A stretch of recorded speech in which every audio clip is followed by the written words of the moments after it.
Le parfum Terre de France, 100% des bénéfices au service de notre pays, présente Sud Radio Berkov dans tous ses états. Le face-à-face. Et André Berkov est en face-à-face aujourd'hui avec Denis Robert, journaliste, plasticien, scénariste, qui a d'ailleurs révélé l'affaire Clearstream au grand public et qui est auteur aujourd'hui de ce livre « Larry et moi, comment BlackRock nous aime, nous surveille et nous détruit » et c'est aux éditions Massot. Bonjour Denis Robert. Bonjour André. Bonjour Denis. Alors Larry et moi, dites-moi, c'est un hommage à Michael Moore, non? C'est un petit peu ça, c'est vrai que j'avais adoré Roger Hanley, le film de Michael Moore, et c'est vrai que la relation que j'entretiens avec le patron de BlackRock est un peu à l'image de ce que faisait Michael Moore avec le patron des usines Ford à Flint. C'est ça, absolument. Mais alors, c'est intéressant, c'est vrai, on va pas reparler longuement de Clearstream, on en a beaucoup parlé, ça a été, effectivement, vous avez fait un travail, faut le dire, remarquable là-dessus. Et là, vous parlez de ce BlackRock. Effectivement, alors on connaît BlackRock, il y avait eu une incursion dans les appartements, enfin, dans les bureaux de BlackRock à Paris il y a quelque temps. Mais BlackRock, c'est intéressant parce que effectivement, les gens connaissent pas. Ils connaissent les GAFA, ils connaissent les GAFAM, ils connaissent des grands empires. On connaît Soros, et encore, on le connaît pas très très bien. Et puis le Larry Fink, le patron de BlackRock, on ne le connaît. Alors, Denis Robert, présentez-nous d'abord la puissance BlackRock, parce que vous dites que c'est le plus grand fonds de pension, enfin le plus grand empire financier de la planète, d'après vous. Oui, évidemment. Et vous rappelez Clearstream, et c'est vrai que depuis mon enquête sur Clearstream, qui remonte quand même à quelques années, depuis tous les procès, etc., je ne m'étais jamais réinvesti dans une enquête lourde, dans quelque chose d'important dans cet univers-là, qui est quand même un univers compliqué à décrypter. Et là, si je me suis lancé dans cette enquête et dans ce livre sur BlackRock, c'est parce que j'avais le sentiment, mais plus que le sentiment, la certitude que le grand public et que n'était absolument pas au courant. Ça passe sous les radars des médias, on entend parfois, on voit qu'à l'Élysée, que Larry Fink est reçu par Macron, on entend parler qu'il a une influence sur la réforme sur les retraites, etc. Mais on ne mesure pas l'importance de ce monstre qu'est BlackRock. BlackRock, c'est même plus d'argent que Clearstream, c'est-à-dire que en une année, l'année 2019, on entend bien le chiffre, 31 000 milliards de dollars ont été non pas gérés, mais sont passés par les comptes de BlackRock pour intervenir sur les bourses et rentrer sur les marchés financiers. Denis Robert, 31 trillions de dollars, c'est ça? C'est ça. Et en fonds propres gérés par eux, il y a 7 800 milliards de dollars. C'est BlackRock qui a sauvé l'économie américaine il y a 6 mois et qui a cautionné des emprunts pour la Fed, la Federal Reserve américaine. Après la chute de la bourse à Wall Street, qui avait chuté de 35%, la Fed est intervenue pour sauver les sociétés américaines et BlackRock était en arrière-plan pour dire on garantit les emprunts. Enfin, je vous le fais court, mais c'est pour vous donner la dimension de ce qu'est BlackRock. Encore en quelques mots, BlackRock est actionnaire à peu près de 4%, c'est le calcul que j'ai fait au moment où j'écrivais le livre, de tout le CAC 40 français, c'est-à-dire les 40 sociétés les plus importantes françaises appartiennent à hauteur de 4-5% à BlackRock. Et je veux dire, c'est un monstre financier qui est présent un petit peu partout. Mais alors, ce que vous appelez justement, alors, disons alors, qu'est-ce que fait BlackRock? Il recueille ses avoirs, enfin, ces sommes colossales viennent de qui et de quoi? Quelle est sa fonction? Parce qu'il faudrait l'expliquer justement.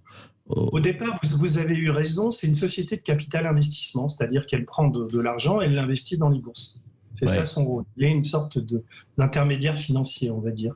Et quand il l'a créé il y a une douzaine d'années, il s'imagine, à mon avis, pas qu'elle va devenir aussi importante.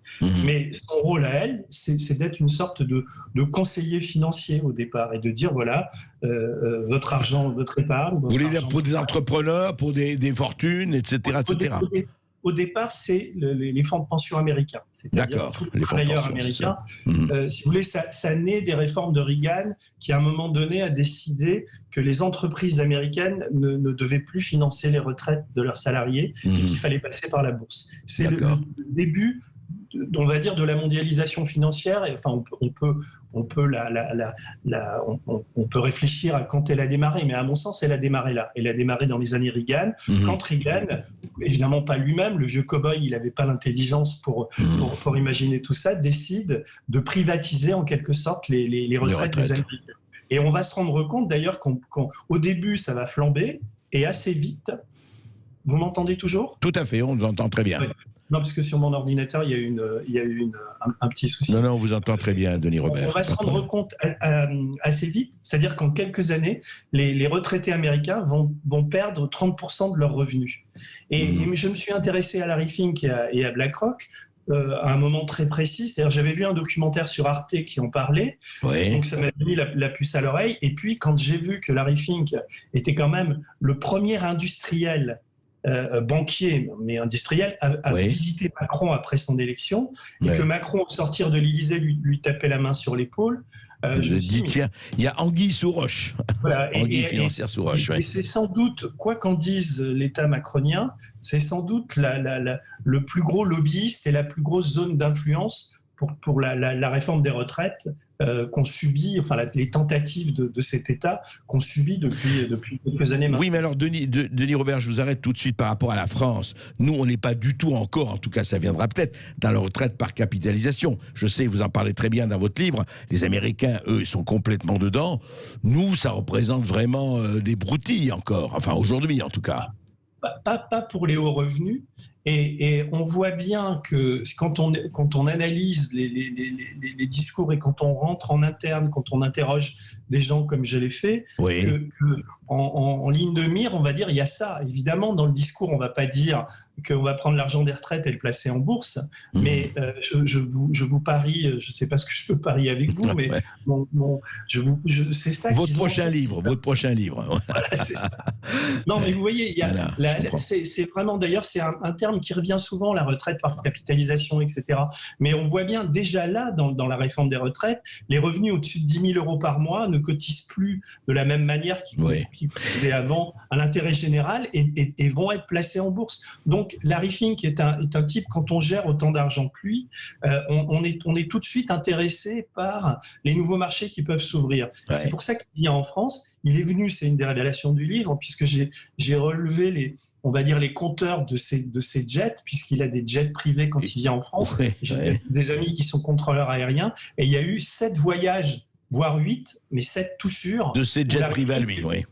Est venu en France. Pourquoi il vient en France ? Alors il vient en France, Macron nous dit il a investi plus de 100 milliards de dollars depuis que je suis élu président dans des sociétés du CAC 40. Très bien, d'ailleurs on peut se demander à quoi ça sert d'avoir cet argent-là. Mais surtout, il vient là pour influencer. Il a mis à la tête de BlackRock France l'ancien PDG de Gaz de France qui s'appelle Jean-François Cirelli, qui est aussi un gros lobbyiste. C'est lui qui nous a volé la chaleur des pauvres. Je le fais court, mais Gaz de France était un joyau du service public qui assurait quand même un chauffage équitable pour tous les Français. C'est encore un service d'État que la privatisation. Alors après, on peut revenir sur l'Europe, etc. Mais cet homme-là est responsable de cette privatisation et on le retrouve à la tête de BlackRock France. Mais Denis Robert, pour revenir justement à BlackRock lui-même, parce que c'est ces sommes colossales, etc. Donc, il est parti avec les fonds de pension, avec le conseil financier, il est arrivé au fonds de pension. Et comment, en quelques années, il est devenu aussi colossal ? C'est quand même assez... Vous le racontez, alors mais c'est fascinant, ça. La crise des subprimes de 2008 est passée par là. D'ailleurs, c'est pour ça que dans le livre, j'enquête vraiment sur qui est Larry Fink, d'où il vient.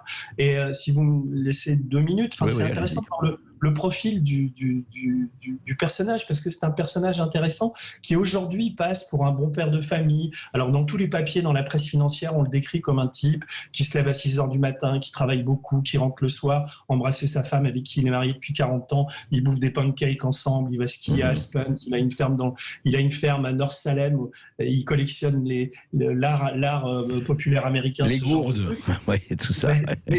Il collectionne des gourdes et aussi les girouettes. C'est d'ailleurs un type qui collectionne des girouettes. Un type qui collectionne peut pas être complètement mauvais. C'est ça. C'est ce que je me suis dit. Non, mais je veux dire, bon voilà, en tout cas, c'est l'image qu'il veut donner, le type peinard. Mais quand on remonte son histoire, il y a un papier, mais absolument destructeur, qui est paru dans Vanity Fair, où Larry Fink apparaît pour le type qui a la plus grosse paire de burnes, excusez-moi l'expression, de Wall Street. Et c'est un type très, très violent. Au début de sa carrière, donc, le fait. Alors lui, son père était marchand de chaussures, il vivait à Los Angeles, sa mère était professeure d'anglais, et Larry fait des études de commerce et puis il monte à New York. Il est embauché par une banque qui s'appelle la First Boston. Il est trader et il va gagner énormément d'argent pendant 3-4 ans jusqu'au jour où il n'a pas su évaluer le risque sur des crédits hypothécaires, c'est-à-dire le marché de l'immobilier avant la crise des subprimes. Et là, sa banque va perdre $100 millions. Et à cet instant est fatidique pour lui parce qu'il va se retrouver au placard et il va comprendre un truc avant tout le monde, c'est le calcul du risque. C'est-à-dire, il va comprendre que pour gagner des places et être puissant sur les marchés financiers, il faut vendre à nos clients, à ses clients, aux banques, aux investisseurs, un algorithme, une intelligence artificielle qui va vous calculer le risque. Alors, on peut considérer que c'est bidon ou pas, mais lui va investir avec l'argent des banquiers, c'est jamais son argent à lui, un maximum de pognon depuis 25 ans. Il a 1 millier d'ordinateurs qui moulinent et qui récupèrent l'information de toute la planète et il vend ce système s'appelle Aladdin. Aladdin, oui. C'est d'ailleurs le mauvais génie non seulement de Larry Fink, mais notre mauvais génie. Parce que, et donc, si vous voulez, aujourd'hui, des tas de sociétés françaises, mais des sociétés énormes comme Apple, comme BNP Paribas, comme la BCE, comme la Commission européenne récemment, font appel à BlackRock et à Aladdin pour les conseiller sur ces fameux risques.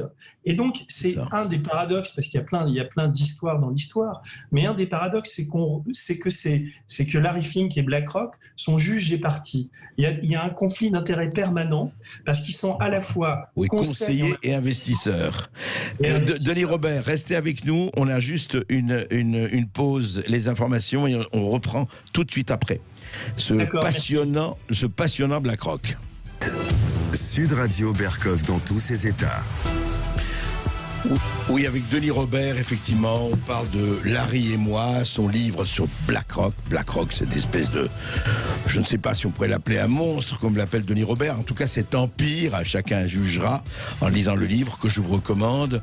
Mais Denis Robert, juste un mot, pour avancer un peu, Larry Fink. Et qu'est-ce qui fait qu'il a aujourd'hui, parce qu'on voit effectivement sa puissance financière.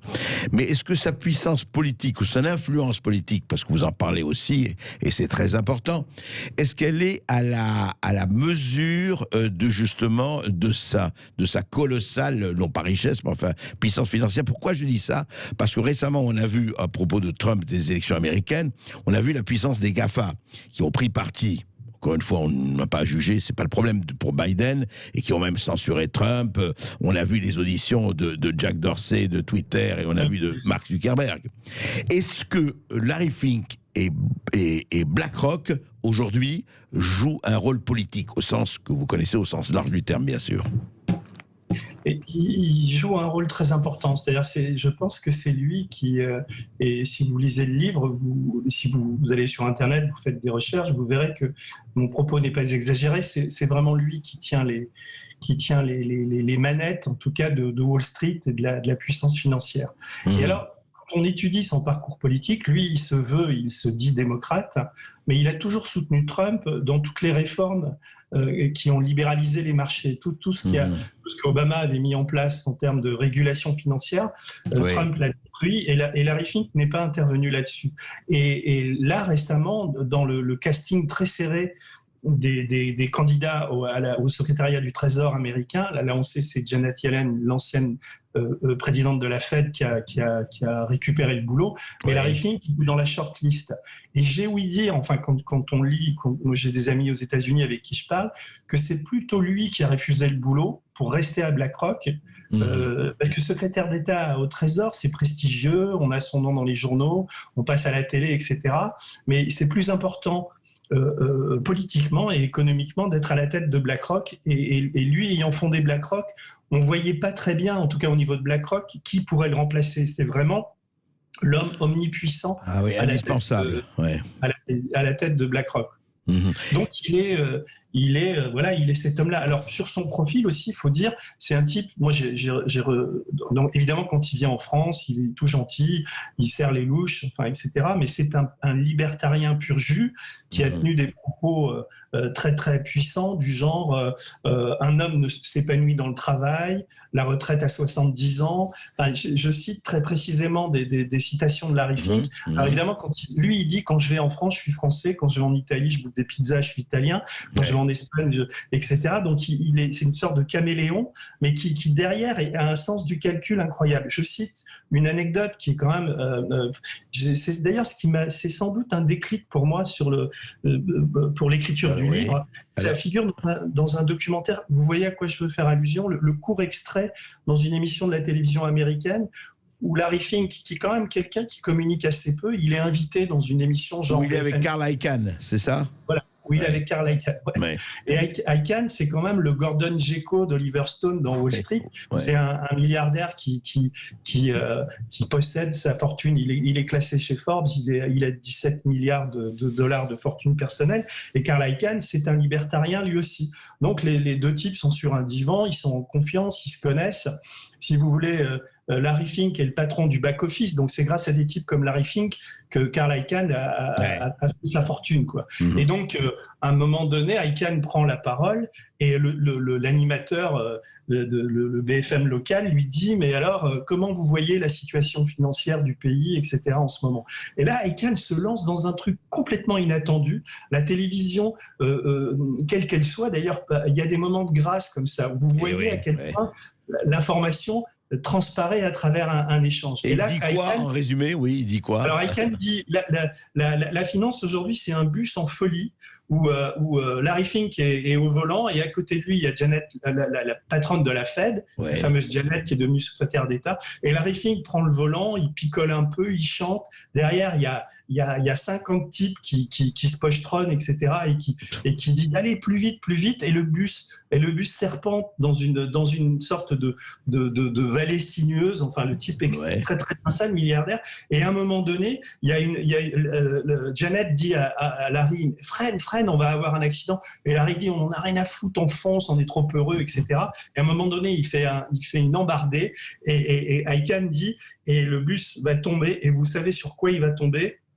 Sur un rocher noir, un BlackRock. D'accord. Et à ce moment-là, ce qu'il faut voir, c'est la tête de Larry Fink, quoi. Parce que Larry Fink, à ce moment-là, à l'écran, il se dit c'est du lard ou du cochon, parce que le mec est en train de le descendre quand même. Et c'est très accablant pour lui. Alors, il bafouille quelques mots, mais on n'a jamais vu Larry Fink aussi emmerdé parce que déstabilisé, un peu. Larry Fink, quand il débarque à Wall Street dans un restaurant, tout le monde fait la courbette. C'est un homme très, très puissant. Je comprends. Mais alors, est assez révélatrice de cette situation. Mais alors justement, Denis Robert, vous en parlez aussi, et vous évoquez ce mur, je ne sais pas si ça tombe sur le rocher noir, le BlackRock, mais est-ce que ça va dans le mur? Est-ce que ça peut aller dans le mur, cette formidable construction de BlackRock et de Larry Fink? Et si ça va dans le mur, est-ce que ça peut nous retomber dessus, en tout cas retomber sur un certain nombre de gens? Alors, à l'évidence, oui. À l'évidence, c'est une situation de grand danger. J'adore votre générique où les carottes sont cuites, etc., ou les phrases qui font référence à la Seconde Guerre. Et là, si on ne fait pas attention, en France en particulier, parce que c'est un terrain de jeu pour Larry Fink, les carottes seront cuites, quoi. C'est-à-dire qu'on laisse trop de pouvoir à ces gens-là. Aujourd'hui, quand je vous ai dit l'importance de BlackRock, vous prenez je raconte dans le bouquin une situation où je vais dîner chez mon père un soir et j'ai essayé de répertorier tous les actes que j'avais faits, payer un péage, prendre de l'essence, manger des petits pois, du foie gras, boire du Bordeaux, des choses comme ça. Toutes les boîtes et les marques appartenaient peu ou prou à BlackRock, quoi. Donc il y a cette puissance-là. Aujourd'hui, contrairement à il y a 2-3 ans, ils décident des PDG. C'est-à-dire que si Total choisit un PDG et si BlackRock et Larry Fink mettent le veto, le PDG ne sera pas nommé. C'est de ce niveau-là. On en est vraiment là, sérieusement. et on en est à l'évidence là. Je donne des tas d'exemples dans mon bouquin qui sont édifiants. Et d'ailleurs, je ne suis pas le seul à écrire là-dessus, mais j'ai essayé de condenser. Et moi, j'ai surtout essayé de réfléchir.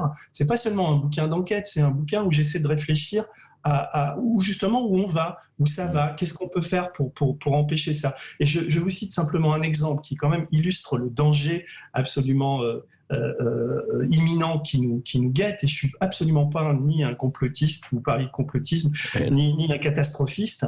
Je cite un type qui est très connu dans les milieux financiers qui s'appelle Michael Burry. Michael Burry, c'est celui qui est un médecin mathématicien qui a dénoncé la crise des subprimes. Il a dit un an et demi avant tout le monde que le crédit hypothécaire allait flamber, etc. Aujourd'hui, il y a un an, sur une télévision américaine qui s'appelle Bloomberg, une agence, il a fait une grande déclaration, c'est la seule qu'il a faite, on peut la retrouver sur Internet, où il a dit « Faites très attention avec les produits financiers que vend BlackRock. » Ils vendent un truc qui s'appelle des ETF, des indices négociés en bourse. Je ne vais pas rentrer dans ce détail-là, mais ces ETF, on truque tous les chiffres de la bourse, des indices sont truqués par ces ETF qui sont vendus par BlackRock. Et Michael Burry prend une métaphore, il dit l'état des boursicoteurs, des retraités, des épargnants et surtout des entreprises où BlackRock investit, qui sont à BlackRock, c'est comme un grand cinéma où il y a des milliers de téléspectateurs et il y a une toute petite porte de sortie. Et au moment où on dit tout le monde se bouscule, tout le monde se bouscule pour entrer et ça fait des catastrophes. Et si vous lisez le livre, vous comprendrez pourquoi Et Burry dit je ne sais pas quand ça va péter, mais ça va péter. Et BlackRock est évidemment d'une importance systémique. Alors BlackRock ne s'effondrera peut-être pas, mais la terre sur laquelle BlackRock s'est édifiée va s'effondrer. Ça veut dire que du jour au lendemain, des millions d'épargnants, de salariés, des peuvent banques se retrouver par terre. Évidemment. Et c'est ça le danger. Parce qu'en plus, on a des gens qui sont juges et partis. Je donne un autre exemple, je ne sais pas combien de temps on a, mais il est quand même assez...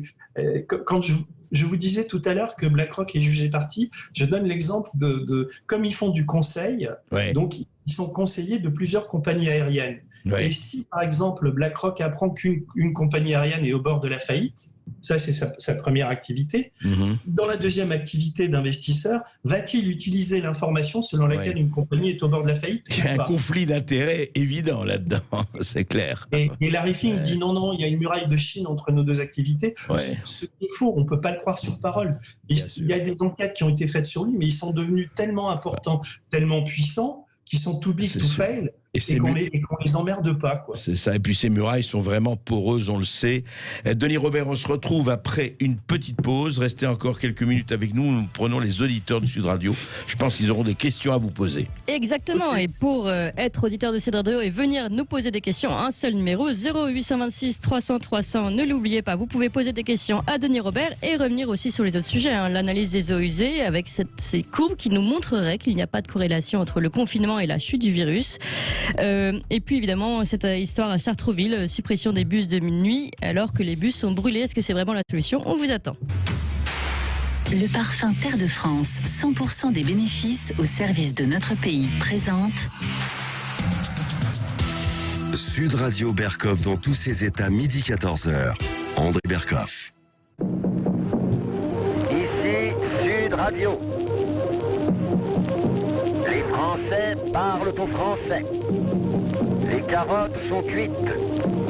Les carottes sont cuites. Sud Radio Berkov dans tous ses états. Et oui, André Berkov dans tous ses états avec son invité Denis Robert et qui nous présente son livre Larry et moi, comment BlackRock nous aime, nous surveille et nous détruit. Et c'est aux éditions Massot et ça vous fait réagir. On va donner tout de suite la parole à Claude qui nous appelle de Perpignan. Bonjour Claude. Oui, bonjour André Berkov, bonjour à votre invité que je tiens à féliciter parce que son travail, ce qu'il a dit là, ça m'a beaucoup intéressé et je l'achèterai, je le lirai bien sûr, mais je voulais compléter, moi si je me permettais, d'apporter une pièce supplémentaire à son analyse pour ce qui concerne les retraites en France. il a parlé du risque, évidemment, des fonds de pension, etc. Moi, j'aurais rappelé que les assureurs en France, ça fait déjà longtemps, ça fait depuis les années 80, qu'ils essaient de mettre la main sur les retraites. Une fois qu'ils ont eu rempli, si vous voulez, le secteur de l'assurance vie, ils se sont penchés sur la protection sociale. Et ils avaient un slogan dans les années 80 qui était génération mini-jupe, mini-retraite, pour expliquer que tous les gens qui étaient nés en 68, ils n'auraient plus de retraite, vous voyez. Alors, à l'époque, il y avait eu le président de la CGC, la Confédération Générale des Cadres, c'était Jean-Luc Cazette, à l'époque, regretté puisqu'il est décédé. Il avait fait un édito dans le Canard syndical, qui est bien sûr lu par tous les cadres notamment, parce que la CGC est fondatrice de l'AGIRC, c'est-à-dire le niveau de retraite complémentaire des revenus élevés. Il avait fait un édito dont le titre était « J'accuse ». Et il développait toute son analyse sur la volonté de piquer les retraites et notamment les complémentaires. Et il avait eu un procès de la part du patron de la Fédération des assurances, si je ne me trompe pas, c'était Denis Kessler à l'époque, et évidemment, le procès était perdu. C'est-à-dire que c'est Jean-Luc Cazette qui a gagné dans l'affaire. D'accord. Donc je veux dire que le risque, effectivement, sur les retraites existe et qu'il faut donc, à fond, je dirais, il faut vraiment défendre le régime de répartition parce que c'est le système français des retraites, c'est celui qui est le plus proche de la vraie vie. Dans le temps, les vieux, ils vivaient avec les enfants, leurs enfants dans les mêmes maisons, etc. Et la solidarité intergénérationnelle, elle est devenue financière par les retraites, mais elle est devenue financière en cotisant par ceux qui travaillent. Si on passe par la capitalisation, on prend un risque supplémentaire, on crée un deuxième niveau qui est le niveau boursier, et votre intervenant l'a bien souligné, avec des gens comme BlackRock et autres, ce niveau-là, il est très fragile. C'est vrai. Alors mais on ne va pas rentrer sur une grosse discussion sur les retraites, parce qu'on sait très très bien ce qui se passe avec l'espérance de vie, etc., le chômage et tout. Mais en fait, Denis Robert, par rapport à ça, il y a quand même beaucoup de gens, alors Claude est intéressant, il s'est dit les assurances sont déjà pensées sur les retraites. Est-ce qu'il y a justement les BlackRock et compagnie aussi se penchent sur ces retraites-là, en Europe et en France et ailleurs? Évidemment, et votre auditeur, je le remercie parce que c'est d'ailleurs un chapitre de mon livre, il a vraiment parfaitement raison, il a cerné le problème. Et quand j'évoquais tout à l'heure les années Reagan, ça correspond à peu près à ce que lui est en train de dire. Et aujourd'hui, vous avez quand même des compagnies comme AXA ou comme le Crédit Agricole ou toutes les banques françaises sont sur le pactole des retraites, et BlackRock représente environ 1% à ce jour. C'est-à-dire, il y a 1% des retraités fortunés qui mettent leur argent dans BlackRock. Mais évidemment, leur ambition, c'est d'arriver à 10, 15, 20%. Et comme ils sont aussi eux-mêmes actionnaires des banques françaises, ils vont y arriver. Vous savez pourquoi ils vont y arriver? Parce qu'ils ont des produits financiers qui sont beaucoup moins chers que leurs concurrents. C'est-à-dire que quand un retraité va se dire, quand il va comprendre que l'État le lâche, il va se dire, évidemment, il va aller au moins cher. Et ils assurent un taux de rentabilité qui est supérieur aux autres. On va rentrer dans les détails, c'est trop long. Mais à long terme, évidemment, on est perdant parce qu'ils aguichent le chaland. Et si le chaland y va, c'est foutu, quoi. Et oui, et comme le chaland a envie un peu de gagner un peu plus d'argent, ça joue. Clémence. C'est toujours cette stratégie-là. Bien sûr. Allez, on Clémence. retourne au standard 0826 300 300. On va donner la parole à Angèle qui nous appelle de Marseille. Bonjour Angèle. Oui, bonjour Angèle. Bonjour Monsieur Berkoff, bonjour Monsieur Denis Robert. Donc je voulais vous parler un petit peu de BlackRock parce que je me suis un peu amusée à regarder un peu où on les retrouve et on les retrouve partout, effectivement. Et on les retrouve notamment dans les laboratoires pharmaceutiques. Ils sont partout. Et en fait, ils ont un autre groupe qu'on retrouve partout. C'est le groupe Vanguard qu'on retrouve également partout. Et c'est également un gros fonds d'investissement. Absolument. Donc, ils sont en train de faire comme une grosse toile d'araignée sur le monde. Et comme ils sont en cheville donc avec les laboratoires pharmaceutiques, ils ont tous les éléments possibles et imaginables pour savoir ce que deviennent les gens qui ont plus de 60 ans. Donc ça leur permet d'avoir des données phénoménales sur les populations et sur la santé des populations. Et ce que je voulais dire aussi, c'est que j'avais trouvé une information que je n'arrive plus à trouver sur Internet. Alors peut-être que M. Denis Robert allez-y pour qu'il ait le temps de vous répondre. Donc j'avais trouvé une information qui disait Macron avait reçu au mois de juillet 2019 l'ensemble des laboratoires pharmaceutiques auxquels il avait assuré un bénéfice annuel d'augmentation de 3% par an. Donc, et j'arrive plus à retrouver l'information. Donc il y avait ça. Alors, et puis je voulais faire juste en dernier un petit point sur les vaccins, parce que ce qui me choque, c'est qu'on parle de plusieurs types de vaccins. Donc ça fait le lien quand même avec BlackRock, parce que ça les intéresse aussi, vis-à-vis des retraites. Bien sûr. Donc, mais je voudrais pas qu'on s'étende trop sur les vaccins, parce que c'est une... Je vais pas m'étendre. Moi, je suis assez synthétique. Donc il y a plusieurs vaccins. Mon souci, c'est est-ce qu'on peut choisir le vaccin ? D'accord. Puisqu'il y a des vaccins de type classique et il y a des vaccins de type génique. Type génique dont je ne veux pas. Donc, très bien, mais ça, je vais vous dire, je voudrais qu'on reste un peu sur justement les liens, comme vous avez, puis avec les laboratoires pharmaceutiques, vous avez raison. Et juste un mot, on va parler longuement des vaccins, on va revenir là-dessus très longuement. Denis Robert, par rapport à Vanguard, BlackRock et les laboratoires pharmaceutiques. Non, mais cette dame a parfaitement raison de pointer Vanguard. Si vous voulez, il y a 3 grosses sociétés américaines qui veulent prendre l'argent des retraites. Il y a évidemment BlackRock, il y a Vanguard et il y a une 3e société de capital investissement qui s'appelle State Street. À eux 3, ils trustent tout ce marché. BlackRock, c'est 70% du marché. Vanguard 20, on va dire, et State Street 10, je schématise. Mais ce qui est très intéressant, c'est que Vanguard est le plus gros actionnaire de BlackRock, c'est-à-dire que Vanguard possède 8% aujourd'hui de BlackRock. Ils sont liés. Pour vous donner un autre chiffre qui est quand même assez éloquent, BlackRock est sans doute pour ses actionnaires une des sociétés les plus rentables au monde, puisque en fonds propres, elle a 15 milliards de dollars et elle a rapporté l'année dernière 5 milliards de dollars à ses actionnaires. C'est quand même pas rien. Pas mal. Il ne faut pas mélanger les 7800 qu'elle gère, mais vous voyez, en termes de rentabilité, il y a peut-être Apple qui peut faire mieux pour ses actionnaires, mais il n'y en a pas beaucoup d'autres. Et par rapport à Big Pharma, évidemment, BlackRock comme Vanguard et State Street vont là où l'argent rapporte. Donc les grands groupes pharmaceutiques rapportent. Et les vaccins, c'est la panacée pour ces gens-là. Et BlackRock est très investi là-dedans. Et donc après, il y a tout le discours que Larry Fink peut tenir. Sur le Covid, il a dit des tas de choses, comme sur l'énergie d'ailleurs. Il fait du greenwashing à fond et en même temps, il investit à mort dans les compagnies pétrolières, Texan en particulier, parce que ça rapporte. Donc là, il fait la même chose avec les vaccins. Ils vont là où est l'argent, il y a le discours, il y a tout ce que les médias fabriquent comme image, et puis derrière, il y a les comportements financiers. Mais bien sûr, regardez toujours ça. Merci Denis Robert. Et c'est vraiment... moi qui vous remercie, André. Et lisez ce livre, c'est un Larry et moi. Ça dit beaucoup de choses sur justement ce dont on ne parle pas, l'envers du décor. Et l'envers du décor, l'argent n'ayant aucune odeur, vous allez voir, c'est incolore, inodore, mais avec quelle saveur. Et ça se trouve aux éditions Massot. Alors voilà, vous pouvez rester avec nous et continuer de nous appeler au 0826 300 300, réagir évidemment aux affaires BlackRock, mais aussi à l'analyse des eaux usées, par exemple, cette absence de corrélation entre le confinement et la chute du virus. C'est ce qu'on a vu avec le professeur Lascola, ou Sartrouville, justement, cette idée de supprimer les bus de nuit parce qu'ils sont mis en feu. Allez, on vous attend à tout de suite.